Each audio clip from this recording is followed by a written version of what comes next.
Kevin Stallings has said his team is the most overrated in the nation. Pretty tough words coming from a coach of an undefeated squad. Hey, how are you, folks? Jason Horowitz. Glad to be with you, breaking down college basketball games all season long. This weekend, a very intriguing matchup between one of the better teams from the Atlantic 10 in UMass and number 15 Vanderbilt. And for more, we bring in Clark Kellogg from Columbus to break it down. And Clark, when your team is 14-0, off to its best start in school history, and a Sweet 16 from a year ago, maybe it's tough to be overrated, but maybe not. I mean, he's called out their lack of defense. Would you agree? Hey, I played against Kevin Stallings when he was at Purdue and I was at Ohio State. That is typical coach speak, okay? He's doing an outstanding job.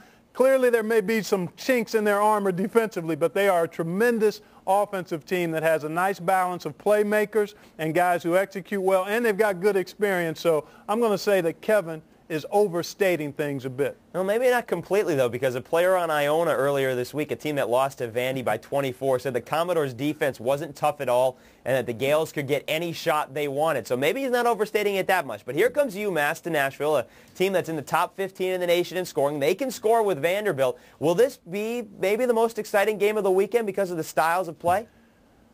I think it's got a chance to be. I mean, you think of North Carolina and Clemson, clearly that game could be very intriguing as well. But when you look at the way both of these teams score, Vanderbilt and UMass has perimeter players in Forbes, Lowe, Harris, Brower, all can shoot the three, all can get to the rim. They're very aggressive in attacking the rim, and they're also a team that is effective with their full court pressure defense. So I think this could be a really good test for Vanderbilt and also an entertaining game for those who have a chance to see it. Talk a little bit more about those guards for UMass. Is that Vanderbilt's biggest challenge this weekend? Oh, I think it's any team's biggest challenge when they face UMass. The fact that those guys spread the floor and they can all go off the dribble. They're strong, they're aggressive, and they're tenacious. They never let up off the gas pedal. And I don't know if I've seen a guy that's any faster with the ball than Chris Lowe. He made a couple of spin moves in the game Wednesday against Houston. He was going full blast. I'm talking about he had the throttle all the way through the floor and still could spin and finish a shot. So speed and playmaking ability is in abundance for UMass on the perimeter. The question, though, for the Minutemen here is, can they stop what's a tremendous threesome at Vanderbilt? You got Alex Gordon, the senior guard. You've got swingman, maybe the SEC Player of the Year in Shane Foster. And then, of course, you got the freshman, Andrew Ogilvie, who may be the most difficult matchup because of his size and presence inside. That's the question here for UMass, because Vanderbilt is so talented offensively, and they can hit you outside or inside.